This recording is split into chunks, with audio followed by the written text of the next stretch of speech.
2013 के दंगे के बाद 2017 में भारतीय जनता पार्टी को 6 की 6 विधानसभाएं पूरा clean sweep Bharatiya Janata party ने यहाँ पर किया था।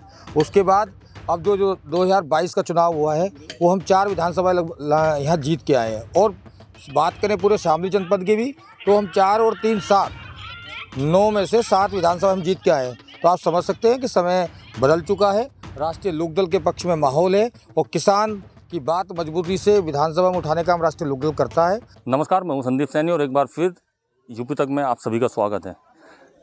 हम खड़े हैं खतौली विधानसभा सीट पर, जहां कल जयंत चौधरी एक रोड शो को करते हुए एक जनसभा को संबोधित करेंगे। हमारे साथ अभिषेक चौधरी जी मौजूद हैं, जो राष्ट्रीय लोकदल से प्रबल दावेदार टिकट के यहाँ से माने जा रहे हैं और लोगों में चर्चा भी है कि कहीं ना कहीं अभिषेक जी इस उपचुनाव में शायद कामयाब भी हो जाएं। देखिए, उपचुनाव की घोषणा हो चुकी है और राष्ट्रीय अध्यक्ष जी कल खतौली विधानसभा पधार रहे हैं।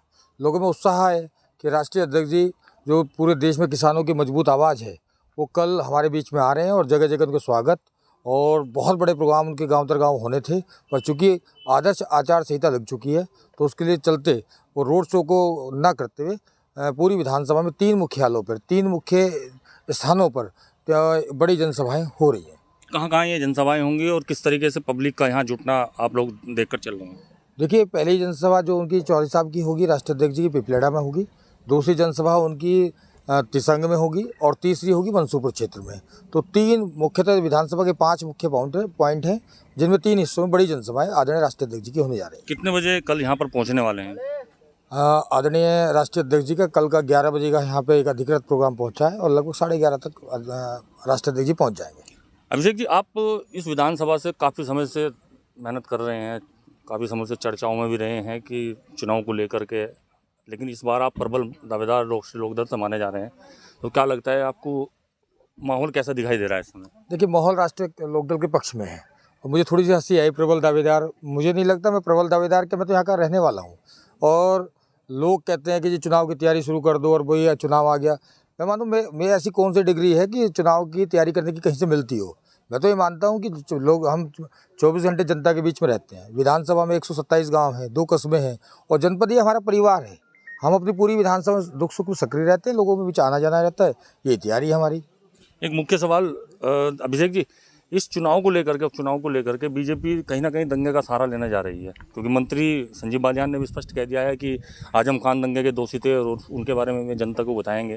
तो इस बारे में क्या कहेंगे, कहीं दंगा इस उपचुनाव में हावी रहेगा या नहीं? देखिए, यहाँ पे दंगा कभी भी यहाँ पे हावी नहीं रहा और ये मुजफ्फरनगर है, मुजफ्फरनगर में गन्ना बेल्ट हमारे यहाँ है।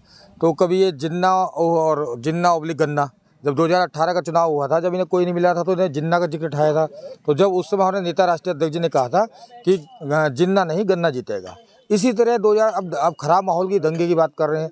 2013 के दंगे के बाद 2017 में भारतीय जनता पार्टी को 6 की 6 विधानसभाएं पूरा clean sweep Bharatiya Janata party ने यहाँ पर किया था। उसके बाद अब जो 2022 का चुनाव हुआ है वो हम 4 विधानसभा यहाँ जीत के आए हैं। और बात करें पूरे शामली जनपद की भी तो हम 4 और 3 7 9 में से 7 विधानसभा हम जीत के आए हैं। तो आप समझ सकते हैं कि समय बदल चुका है, राष्ट्रीय लोकदल के पक्ष में माहौल है और किसान की बात मजबूती से विधानसभा में उठाने का काम राष्ट्रीय लोकदल करता है। तो भारतीय जनता पार्टी का सफाया तय है। एक नई चीज़ और सामने आई है कि कवाल में जो गौरव मृत हुए थे, उनकी माँ भी चुनाव लड़ने जा रही है निर्दलीय। कितना असर दिखा पाएंगे या कितना सही है उनका चुनाव में मैदान में? देखिए, उनका दर्द हर आदमी समझ सकता है कि वो पूर्णतया जो ये खराब दंगे का माहौल, आप अभी कह रहे थे 1 मिनट पहले आपसे पूछा कि दंगे के आरोपी, मैं पूछना चाहता हूँ इसे आपके चैनल के माध्यम से, एक सम्मानित चैनल उत्तर प्रदेश का बहुत अच्छा चैनल है आपका, कि आजम खान दंगे के आरोपी थे क्या? विक्रम सैनी जेल नहीं गए क्या? आपके सुरेश राणा दंगे के आरोपी नहीं थे क्या? आपके संजीव बालियान पे मुकदमे नहीं है? तो दंगे के आरोपी दोनों तरफ हैं। सिर्फ एक विशेष एक समुदाय को आरोपित कर उसको क्या दंगे के आरोपी हैं? दंगे के आरोपी सिर्फ आफजा खान साहब नहीं थे, आज दोनों तरफ से मुकदमे दर्ज हुए हैं, दोनों तरफ से लोग जेल गए हैं। तो इसमें ये सब लोग दंगे के आरोपी हैं, खाली आजम खान साहब नहीं हैं। और दूसरी बात ये है कि चुनाव लड़ेंगे, जो भी चीज़ें होंगी आने वाले समय में उनमें नाराज़गी है। भारतीय जनता पार्टी ने उस परिवार को पूरा छलने का काम किया, उन्हें कितने तरह के वादे देने का काम किया, बहुत उन्हें संभावनाएं थी, उनके मन में नाराज़गी है। तो मैंने मीडिया के माध्यम से सुना है कि वो ऐसा कह रही हैं, पर उनका कहने का प्राय उनका मन का दर्द है। जो उनसे वादे किए गए थे, जो भारतीय जनता पार्टी जो जुमलेबाजी करती है, झूठ बोलने का काम करते है, उसमें कहीं ना कहीं जो उन्हें जो सांत्वना दी गई, उससे वो कहीं ना कहीं आहत है। गौरव के पिता का स्पष्ट रूप से कहना है कि बीजेपी ने कहीं ना कहीं उन्हें सामने फ्रंट पर ला करके उनका लाभ उठाया है और अपनी सरकार बनाई है, दंगे का उन्होंने फ़ायदा उठाया, लेकिन उसके सरकार बनने के बाद उन्होंने उनकी तरफ से मुंह मोड़ लिया। क्या कहेंगे? आपने पूर्व में ये जवाब दिया कि मैंने ये कहना चाहता हूँ कि भारतीय जनता पार्टी जब कोई बात होती है तो बड़े बड़े दावे करती है, बड़ी बड़ी घोषणाएं करती है, पर आप धरातल पर जाएंगे तो वो घोषणाओं का आज तक कोई भी उस पर क्रियान्वयन नहीं हुआ। नहीं, क्या कहीं ना कहीं पिछले चुनावों में बीजेपी ने दंगों का फ़ायदा उठाया? सबको पता है 2013 के खराब माहौल के बाद पूर्ण बहुमत की सरकार इस पूरे भारतवर्ष के अंदर और उसके बाद उत्तर प्रदेश सरकार के अंदर बनी, और इस जनपद का माहौल करने में ये जो हाल रहा, उसके बाद मेरे नेता आदरणीय चौधरी अजीत सिंह जी आज हमारे बीच में नहीं है। इस सामाजिक भाईचारे को बनाने के लिए 2019 के अंदर वो बागपत छोड़कर मुजफ्फरनगर आकर चुनाव लड़ने का काम किया। उनका चुनाव लड़ने से पहले ही उनका कहना था कि मैं सामाजिक भाईचारा पैदा करने आया हूँ। जो एक दो समुदाय, दो समाज की दूरी जो लोगों ने बना दी थी, उसको एक दूसरे को आपने पिछले चुनाव में देखा होगा कि हमारे सम्मानित भाइयों ने चौधरी अजीत सिंह जो खुलकर चुनाव लड़ाया, और आज वो भाईचारा कायम है। मुजफ्फरनगर में कोई माहौल ख़राब नहीं है। आज सामाजिक ताने बाने से ये मुजफ्फरनगर चल रहा है। समय समय पर ये भारतीय जनता पार्टी के सम्मानित लोग कुछ कभी अन्ना, कभी जिन्ना और कभी आजमवादी सोच, कभी इस तरह के मुद्दे लाएंगे, विकास तो कुछ लाएंगे नहीं।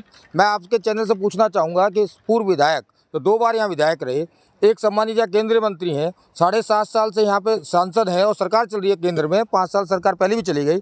खतौली विधानसभा के अंदर ना इन्होंने कोई मेडिकल की व्यवस्था बनाई, ना पे आज तक इन्होंने मेडिकल के साथ साथ एक ट्रामा सेंटर वो चालू नहीं हुआ, कोई लड़कियों का डिग्री कॉलेज नहीं बनाया, कोई शिक्षा का स्थान नहीं बनाया। 40 किलोमीटर पर किसी आदमी को यहाँ हार्ट अटैक हो जाए तो यहाँ से मेरठ जाने में उसको 1.5 घंटा लगेगा। सड़कें की व्यवस्था अच्छी हुई है, सड़क को छोड़कर किसी भी क्षेत्र में कोई विकास नहीं हुआ। दूसरा सबसे बड़ा नुकसान, आज देखिए हम किसान हैं, आज मील चल गए, मील चलने के बाद गन्ना पर्ची जाने लगी, पर गन्ना पर्ची पर आप भी देखोगे तो मूल्य शून्य आ रहा है। क्या लग रहा है, आप लोग भी मैदान में रहते हैं, इस बार जनता का मूड बदलाव का है? बदलाव निश्चित तय है। राष्ट्रीय लोकदल के राष्ट्रीय अध्यक्ष आदरणीय जैन जी में और गठबंधन को लोग देख रहे हैं, और राष्ट्रीय लोकदल से सब लोग, ये किसानों की विधानसभा है, इस विधानसभा में 2 शुगर मिल हैं और गन्ने का क्षेत्र है, तो गन्ना यहाँ पर जवाब देने के लिए तैयार बैठा है। हमारे कल विधानमंडल दल के नेता राजपाल सिंह बालियान जी भी गन्ना मंत्री से मिले हैं, सारी बात हम कर रहे हैं, और जैन जी ने भी ये कहा कि गन्ने का रेट मूल्य घोषित करिए। तो मुझे लगता है कि किसान पूरी तरह तैयार बैठा है, और जिस तरह की बयानबाजी ये लोग करते हैं उससे लोग आहत हैं, और इसका जवाब 5 तारीख को लोग वोट के रूप में देंगे। तो सुना आपने कि बदलाव का मूड इस बार जनता खतौली की बना चुकी है, और कहीं ना कहीं कल जैन चौधरी जी का जो प्रोग्राम है वो असर छोड़ने वाला है। संदीप सैनी, यूपी तक।